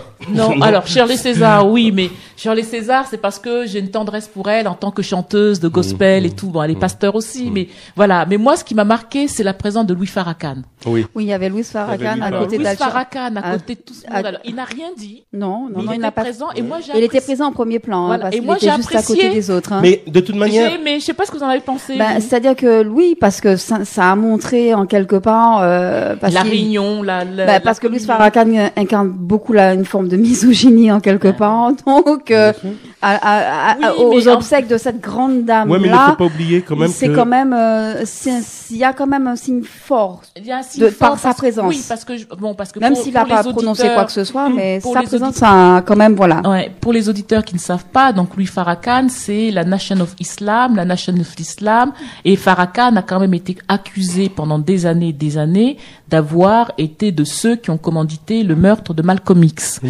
Et d'ailleurs, quelque temps avant avant son décès, la veuve de Malcolm X lui avait dit je te pardonne, et même si lui avait reconnu que par mes paroles, j'ai pu effectivement inciter certains à commettre cet acte irréparable. Mais il est aussi l'homme du million de la marge du million d'hommes. Alors, mais il est important effectivement de dire que c'est de contrebalancer, parce qu'effectivement c'est cette histoire-là de Louis Farrakhan, et c'est effectivement l'histoire de ce renouveau de la fierté noire par cette 1 Million March Man, où on essaie effectivement de se dire on doit être fier, on doit être présent, enfin surtout pour les hommes noirs, on doit être présent, on doit auprès de nos femmes, auprès de nos femmes, auprès de nos familles. Donc c'est cet homme-là qui est quand même très contesté, parce que t'as accès d'antisémites, t'as accès d'antifemmes, t'as accès dans tout un. Donc la présence de Louis Farrakhan à ses obsèques, c'est un vrai symbole. Ça a été tout un symbole, tout à fait. Et sa présence n'a pas du tout été, a été acceptée par la famille. Ah oui, bien sûr. Pas contestée par personne. Non, mais c'est ça qu'il y a de bien dans la communauté noire. Parce que il faut faire l'union, en fait. Il faut faire l'union sacrée dans les grands moments. Et je ne dis pas que Farrakhan est un gangster, mais dans la communauté noire, dans ces grands moments, les gens n'ont rien à faire de savoir d'où tu viens, qui tu es. L'important, c'est qu'à ce moment-là, tu portes ton respect. Et je pense que quand même, nous, on est nés avec Aretha Franklin. Elle nous a précédés. Farrakhan, il est de la génération de cette femme-là, donc il a connu toute sa vie. Il a 82 ans, 83 ans. C'est aussi lui qui s'approche de la fin. Il ne peut pas faire autrement que d'être présent. Montrer son respect pour quelqu'un de son vécu. Oui, bien sûr, de son. Moi, je pense que si, d'ailleurs, on l'a vu pour Michael Jackson, mais si Stevie Wonder décédait, je pense qu'on serait tous abattus parce que là, on l'a suivi toute notre vie. Toute notre vie. Quelle que soit notre obédience. Absolument. Donc Al Sharpton aussi. Donc Al Sharpton, alors un discours très remarqué. Donc Al Sharpton, je voudrais quand même vraiment, parce qu'il a dit des choses.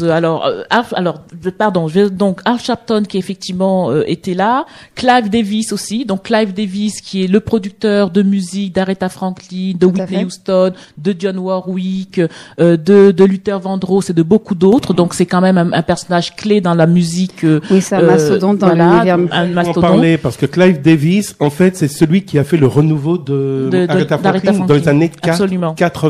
Il faut bien savoir que les années de règne réel d'Aretha Franklin ont duré de 68 à 72 ou à 73. Et que de 73 à 80, ça ne marchait plus autant et aussi bien. Oui, parce que l'univers disco avait décidé de la boycotter.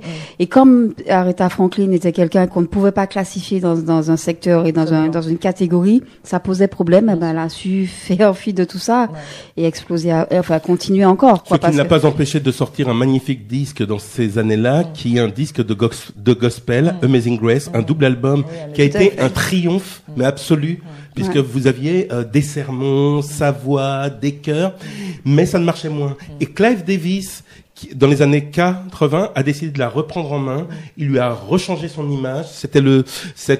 Donc ça a commencé par les Blues Brothers, qui a quand même fait découvrir qui a relancé sa carrière, qui a relancé ne savaient pas qui elle était, comme Ray Charles, comme Cab Calloway, comme Otis Redding, comme Bo Diddley, comme Cab Calloway. Et certains de ces morceaux ont été repris avec une tendance plus contemporaine de l'époque. Bien sûr. Donc ça passait beaucoup plus. Et on a pu voir dans l'image, dans des morceaux donc filmiques, toute la puissance qu'elle a. Et donc les gens se rappellent d'elle au moins. Oui, bien sûr qu'on la connaît par cette image. Et donc grâce à ça, elle a pu avoir de nouveaux contrats avec le label Arista. Et là, elle a fait quelques duos intéressants, etc. Mais aussi un disque de hip-hop. A Rose is Still a Rose avec Lauryn Hill et avec les autres qui a cartonné.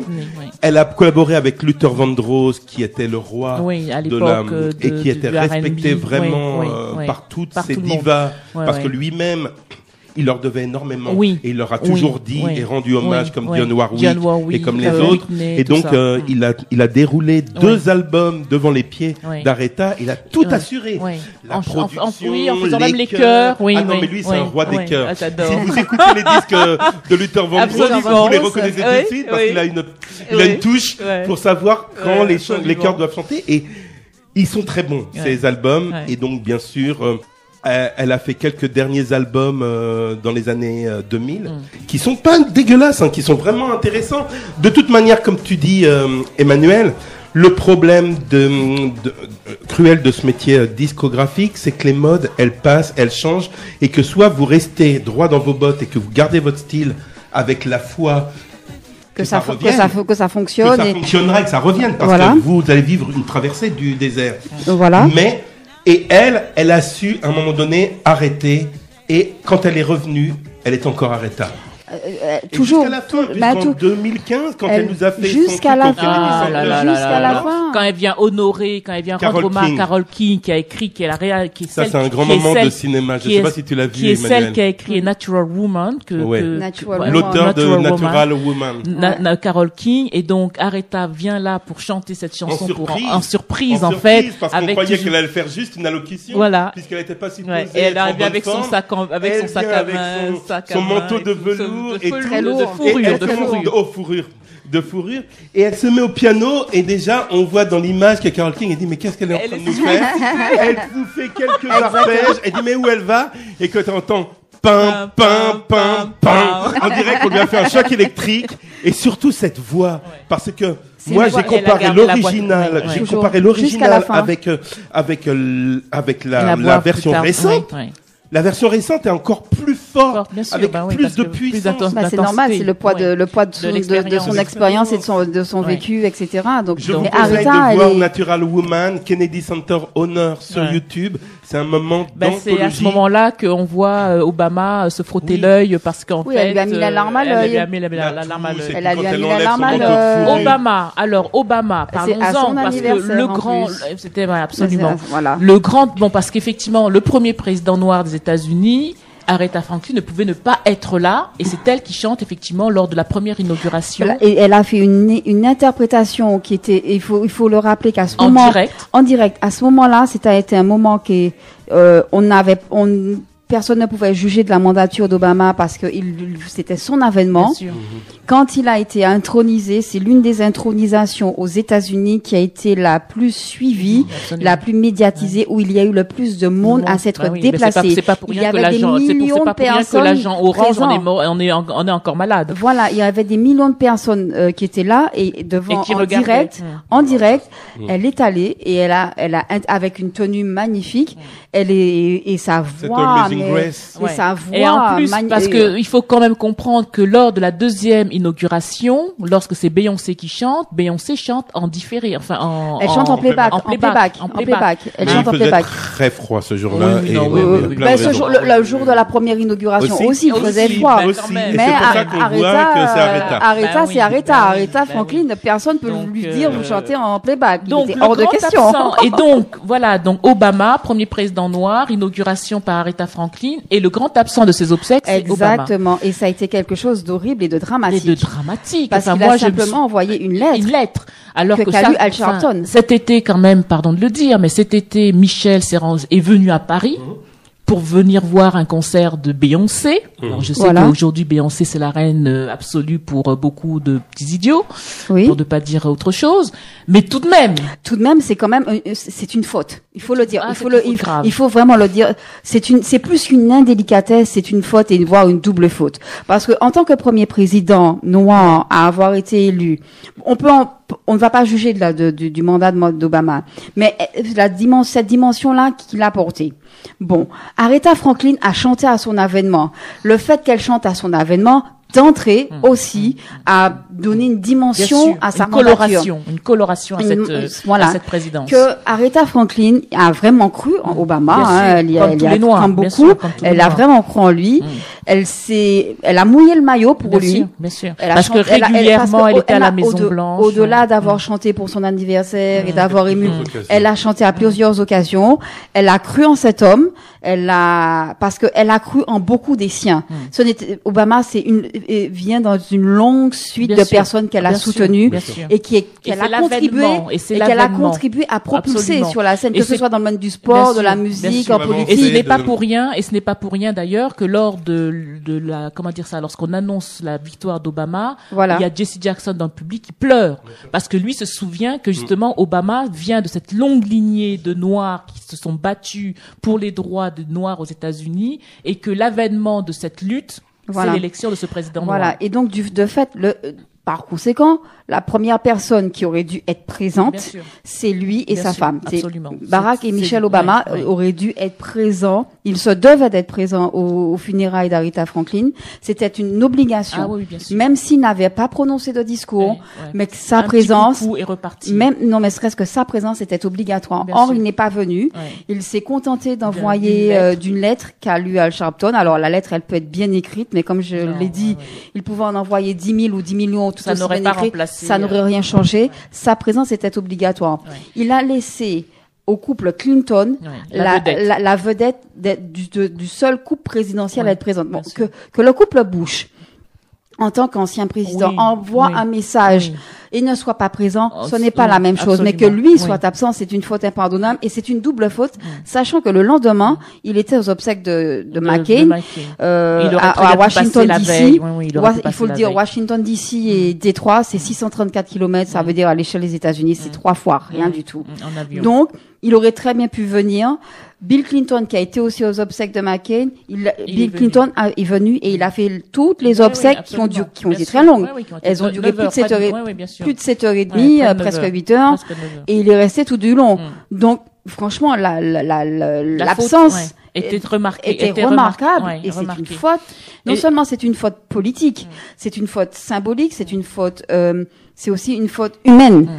Alors, le professeur Dyson, qui était présent, professeur à l'université de Georgetown, sociologue, etc., dit ceci. Il dit Aretha Franklin, à propos de l'absence de Barack et Michelle Obama. Aretha Franklin était pour la transformation de l'Amérique noire. Aujourd'hui, les Noirs sont effrayés de dire qu'ils sont noirs, effrayés de se montrer en des lieux trop noirs. C'est pourquoi certains Noirs ne sont pas présents ici aujourd'hui. Ils ont envoyé une lettre. Ils ne veulent pas se lever pour cette blackness. Alors, je n'arrive pas à traduire le blackness, mais voilà. Ils ne veulent surtout pas sentir la forte puissance du blackness. Mais ici, à Détroit, nous, ça nous est égal qu'ils ne soient pas venus. Enlevez vos chaussures, sautez dans l'eau et faites-vous baptiser. Donc, voilà. C'est-à-dire qu'en fait, le professeur Tyson lui dit, voilà, c'est-à-dire que ces gens qui veulent trop se montrer, enfin, qui sont noirs que par occasion, en tout cas, on n'en a rien à faire. Nous, on continue le combat, quoi, en fait, grosso modo. C'est vrai, ça pose question. Ah oui, ça pose une vraie question. Ça pose question tout en me faisant l'avocate du diable en me disant que peut-être parce que elle a répondu présent souvent au couple Obama. Et non, ils sont devenus sûrement des intimes et que encore une fois dans les coulisses, ils ont eu peut-être l'occasion. Moi, je pense qu'on ils auraient eu l'occasion de rendre hommage à la famille ou peut-être de la voir avant, mais ça n'empêche que dans l'image, symboliquement, surtout quand on voit toute cette famille réunie, Jesse Jackson était là, l'ami de 60 ans était là, Smokey Robinson, Louis Farrakhan, Stevie Wonder, tous ces personnages étaient là. Une faute de plus. Je vais essayer de souligner qu'il est le coutumier des fautes des obsèques, parce que c'est un coutumier aux obsèques de Nelson Mandela, ce qu'il a fait, ça a été quand même assez. Non, mais c'est pour ça, ces fautes-là doivent être impardonnables. Alors, et la dernière chose, avant effectivement de passer à l'autre sujet, la dernière chose effectivement, c'est Trump qui en a pris pour son grade quand même. Oui. Alors Trump, ça a été, tout le monde avait un truc sur Trump. Comment il s'appelle? Al Sharpton a voulu lui apprendre le mot respect, donc elle n'a pas travaillé pour toi, elle a travaillé pour nous. Oui, rappelons que pour rendre hommage à Aretha Franklin, il a rien trouvé de mieux que dire oui, je la connaissais, elle a travaillé pour moi. La phrase she work for me, c'est atroce. C'est surtout dans la bouche de Trump. Mais non, mais de la bouche d'un blanc sur une femme noire, ça veut dire elle était boniche, elle était quoi, elle était quoi pour toi. Absolument. Surtout que attention, Trump, l'image de Trump est vachement associée avec sa jeunesse, liée au KKK. Donc, qu'un mec qui a grandi dans cela, qui dit ça d'une femme noire et de la dimension d'Aretha Franklin. Et dans un éloge funèbre, reparler de soi-même, de retour. Ramener tout à soi, c'est horrible. Mais d'ailleurs, c'est pour ça qu'Al Sharpton, après avoir fait cette remarque sur Trump, a précisé, elle a vécu, c'était une dame qui a vécu, c'était une femme noire qui a vécu dans un monde de blancs, mais elle est morte avec dignité. Et donc, elle n'a pas travaillé, elle a travaillé peut-être pour vous, mais elle a toujours travaillé pour nous. Voilà. Donc voilà ce que nous pouvions dire sur Aretha Franklin. Continuons à écouter Aretha Franklin, découvrons si nous ne connaissons pas, mais en tout cas, elle est immortelle. Déjà, on vous conseille d'acheter les Greatest Hits ou de les écouter parce que dans les premiers Greatest Hits, vous avez tous les tubes et c'est tellement énergisant. Non, voilà. Oui, donc voilà. Et Aretha est immortelle, elle a traversé les âges, absolument. En fait. Donc, reste 3 octaves, la fin. Mais avant de commencer avec Randy Weston, je voudrais quand même donner la parole à Emmanuel qui rentre de Lyon. Emmanuel était allé soutenir des jeunes mineurs migrants à Lyon. Et donc, je voudrais vraiment que tu nous dises, alors pas très long parce qu'effectivement, mais je voudrais vraiment que tu, vas-y, parle-nous un peu de cette situation vraiment dramatique pour ces jeunes mineurs à Lyon. Alors, on a découvert, c'est un appel qui a été jeté comme une bouée à la mer par un frère, on va dire, de cœur qui est passé à Lyon. C'est un artiste. Il a découvert cette situation. Il s'est dit, bon, je vais faire une vidéo. Bon, je lance un appel. Il a toqué à plein de portes. Et donc, avec tout un groupe de personnes un petit peu liées avec la LDNA, avec la LDNA, tu peux. Alors la LDNA, c'est la Ligue de défense noire africaine. C'est un collectif de jeunes qui en veulent et qui en ont et qui sont très très très actifs. Donc on s'est dit, on cherchait à avoir des informations pour savoir ce qu'il en était. On a vu la vidéo, on a vu les enfants, on s'est dit, il y a vraiment quelque chose qui se passe. Donc, comme on avait du mal à avoir les informations, on s'est dit qu'à cela ne tienne, il faut qu'on aille sur place pour voir ce qu'il en est, pour savoir qu'est-ce qu'on peut faire.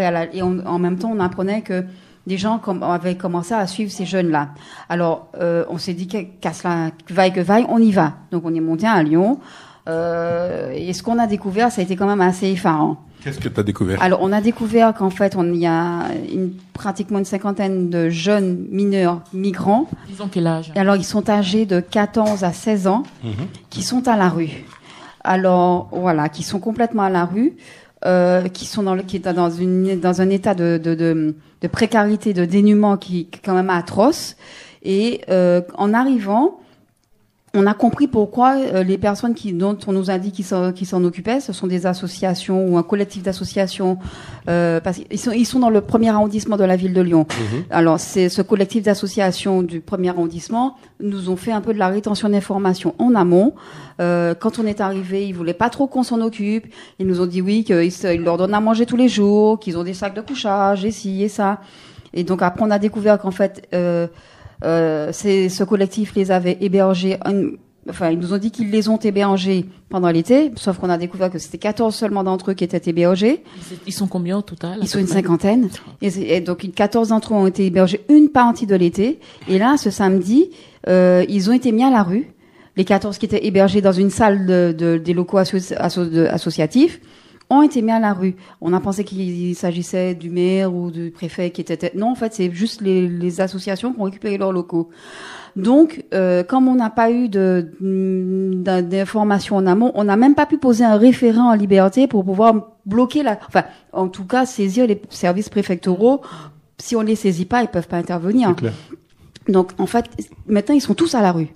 Et ils sont tous à la rue, et ça ne fait pas que depuis cet été qu'ils sont là. On a découvert, fil en aiguille, qu'ils sont là depuis bientôt 1 an. Donc, ils sont un an en train de vivoter, de vivre comme ils peuvent. Quand on est arrivé, on en a vu certains, il faisait froid, le temps n'est plus aux canicules de l'été. Il commençait à faire vraiment froid. J'avais un pull, un truc quand même assez épais sur moi. Et certains, ils étaient en petit t-shirt, en short et en tongs. Et c'est tout ce qu'ils avaient comme vêtements. Donc c'était quelque chose de... Et qu'est-ce que les services de préfectoraux ou de la mairie, personne pour s'occuper d'eux, personne? Donc apparemment, il y a des démarches qui ont été faites, mais pas vraiment poussées.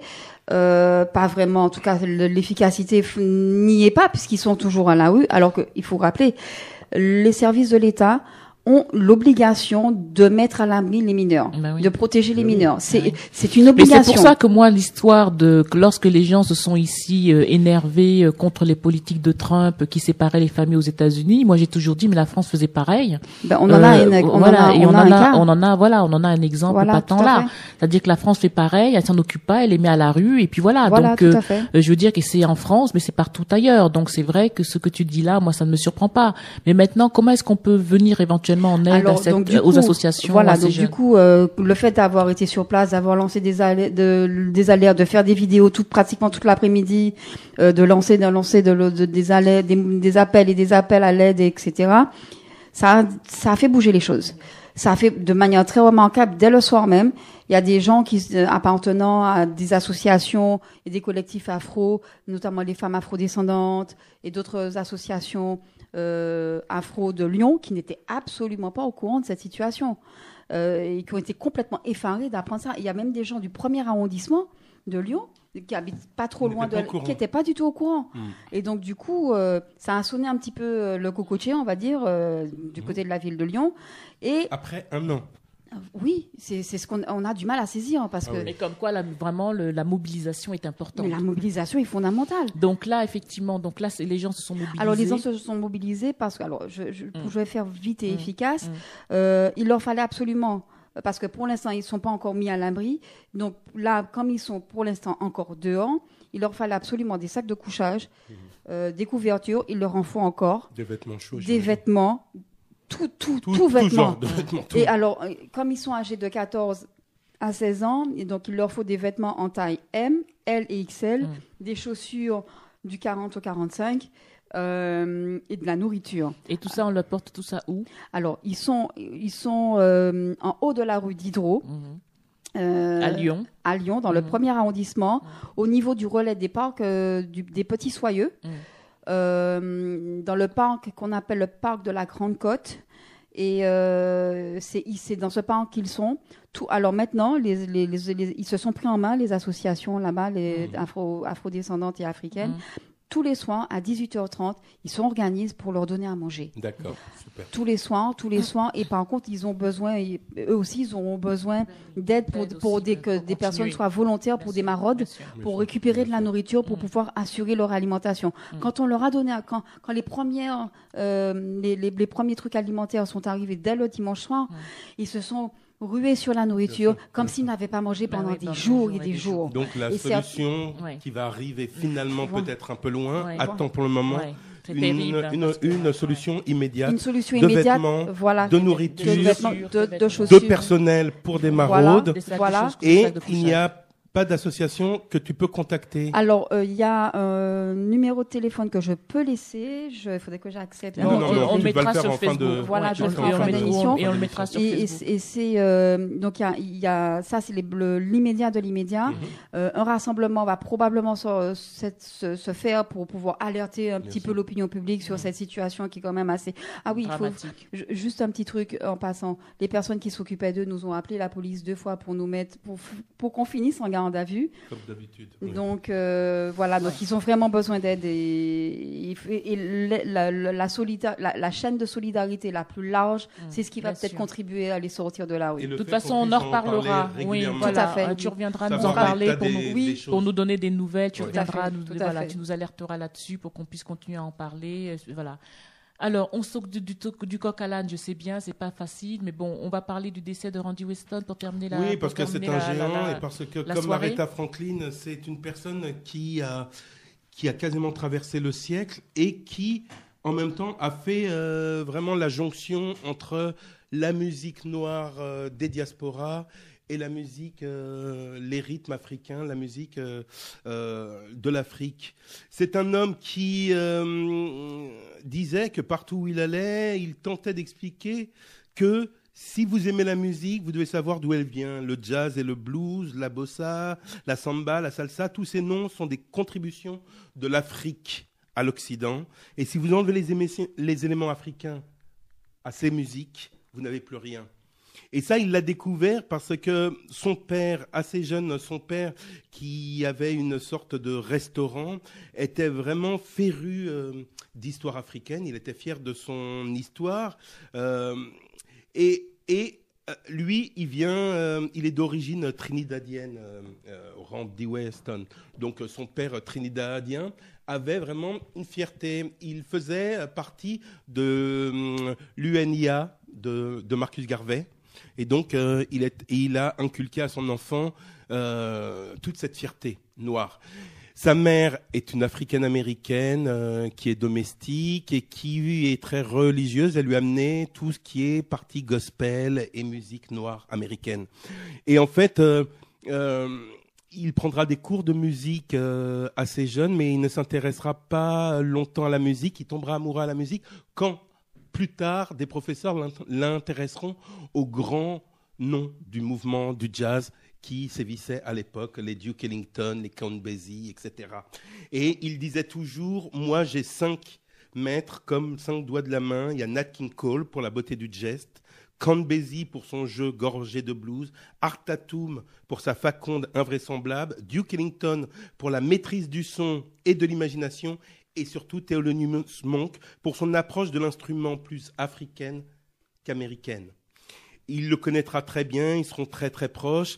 Et dans les années 60, Randy Weston, il va faire partie, il va être un des membres éminents de l'United Nations Jazz Society. C'est une association new-yorkaise qui vise à essaimer la bonne parole du jazz, notamment en Afrique. Son premier pas en Afrique, il le fait en Guinée et au Ghana. Et c'est le début d'un incessant aller-retour en musique comme dans la vie entre les rives transatlantiques. Et là-bas, en 67, au cours d'une tournée dans 14 pays du continent africain, il va décider de faire le grand saut et il s'installe au Maroc pendant 5 ans. Il habite à Tanger et c'est là qu'il va s'initier aux musiques d'obédience syncrétique, Gnawa, les Malem Gnawa, et il va surtout peaufiner la spiritualité qui émane de la musique. Et donc à partir de là, même comme pour Aretha Franklin, quand il va revenir aux États-Unis, il a une mission, montrer au travers de son piano que la rythmique vient de loin et qu'il a trouvé vraiment une parenté. Et même dans sa manière de s'habiller du jour au lendemain, il s'habille à l'africaine ou à l'Afrique du Nord. Ça veut dire qu'il va porter ça, il va créer The African Rhythm Club.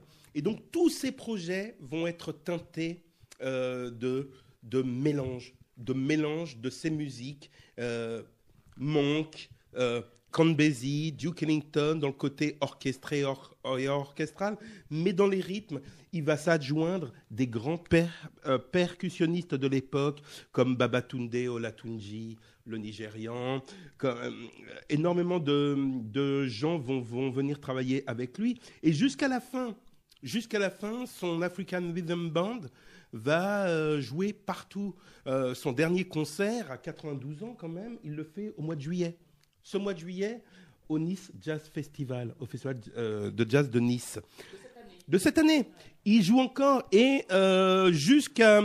Quand on regarde sur son site web, il avait des concerts jusqu'en octobre de cette année. Vous voyez, et cet homme qui est un géant, il fait 2,3 m. Et donc, à son époque, il n'y avait pas beaucoup de géants. Il disait, à la fin de ma vie, j'ai vu enfin des jeunes me rejoindre. Il a fait 2 standards absolus. 2 standards absolus. Un qui s'appelle High Fly, qui part justement de sa taille, qui disait, quand vous êtes grand, eh ben, le sol vous paraît très loin. Et donc, il a fait un morceau qui s'appelle High Fly. Oui, quand vous êtes grand que non, mais c'est ça. Vous n'avez pas le même rapport avec la terre, etc. Et donc il a High Fly sur sa taille et Little Niles sur son fils, qui sont devenus 2 thèmes de standard absolu du jazz. Voilà. Je connais énormément d'amateurs de jazz dans mes amis qui l'ont fréquenté, connu en Europe et qui sont en deuil, qui ne croyaient pas qu'il allait mourir comme ça. On avait l'impression qu'il était éternel. C'est l'un des derniers grands géants du jazz. Il en reste quelques-uns. Il reste Sonny Rollins, il reste Archie Shepp, il reste comme ça des noms, Ron Carter. Mais bon, dans la lignée des grands créateurs, parce qu'il est aussi compositeur, pianiste, penseur, qui parlait beaucoup de l'Afrique et des musiques Gnawa, du Maroc, etc., c'est un homme doux, c'est un géant qu'on appelait le gentil géant, d'une simplicité, d'une douceur. Donc voilà, pour lui rendre hommage, j'aimerais qu'on écoute. Là, on avait écouté auparavant l'introduction d'un disque que je vous conseille qui s'appelle Uhuru Africa, Libération de l'Afrique, qu'il a écrit au moment des décolonisations. Ce disque-là, d'ailleurs, Uhuru Africa, est interdit en Afrique du Sud. Il a été saisi au Cap. Évidemment, avec le disque Freedom Suite de nos amis à Lincoln et Max Roach. Et dans l'album Uhuru Africa, il y a 5 mouvements incroyable qui mélange percussion africaine et jazz, et avec des voix. Il y a le grand chantre de Harlem, Langston Hughes, qui a écrit spécifiquement une note de pochette et 2 textes, donc des oratorios chantés. Ce disque-là est un chef-d'œuvre. Il est noté au maximum chez tous les critiques de jazz. Vous le trouvez. Et là, on va écouter un des 2 standards dont je vous parlais. Je pense qu'on peut écouter I Fly, ce disque sur sa taille et sur la terre trop basse.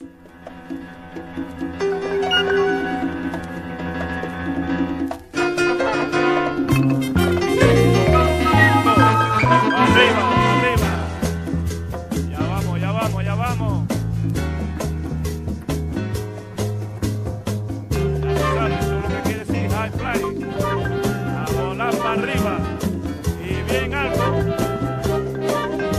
Prepárate, prepárate. Ya no vamos, ya no vamos, ya no vamos, ya no vamos. Eso es, vaya. Ahí nada más. Ahí nada más.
Donc, vous écoutez I Fly de Randy Weston, un morceau qui est devenu un standard qui date de 56. Et dans les percussionnistes, vous pouvez entendre le Nigérian Babatunde Olatunji, le percussionniste cubain Candido Camero et le batteur Sierra Leone Asadata Dafora, qui sont des monstres de la musique percussive.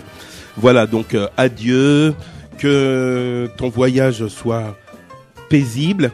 Il nous a donné plus de 50 albums que vous pouvez découvrir. Les derniers albums qu'il a fait sont aussi puissants que les premiers. Et je vous conseille aussi un album qu'il a fait avec le bassiste Billy Harper, le saxophoniste Billy Harper, qui est magnifique. Un duo entre lui qui date de 2005 ou de 2006. Billy Harper qui lui-même a 75 ans. Ils se sont suivis toute leur vie et là ils avaient décidé de faire un album sur les origines du blues. Et donc là, c'est aussi très intéressant à écouter. On va s'acheminer tout doucement vers la fin de notre émission. Il reste pas très longtemps. Donc ça a été une émission dense pour une émission de rentrée. Oui. Oui, mais bon, ça démarre comme ça. C'est vrai qu'on devait avoir une correspondance avec la Barbade, ça s'est pas fait, mais c'est pas grave. En tout cas, on était ravis de vous présenter la nouvelle édition du FIFDA. Donc le FIFDA, c'est dès ce vendredi, le 7, dans différents cinémas. Donc allez sur le site à partir de 14h.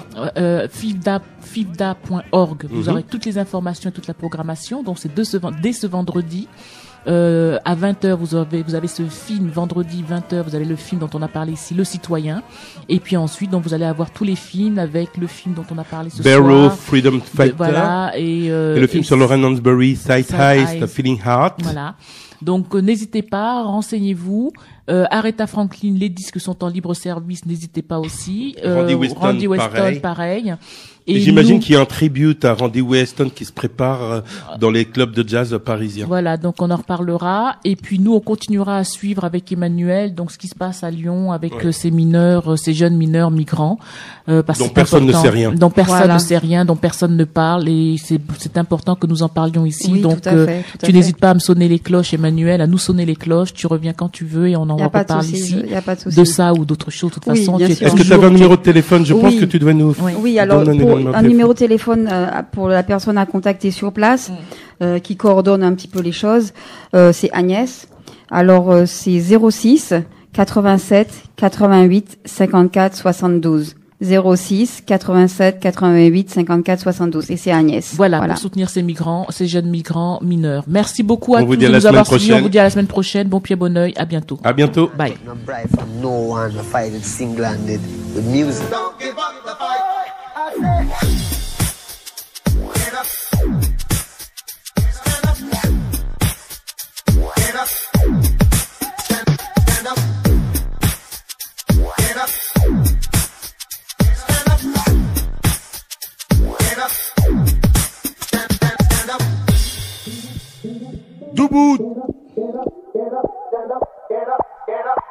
Debout.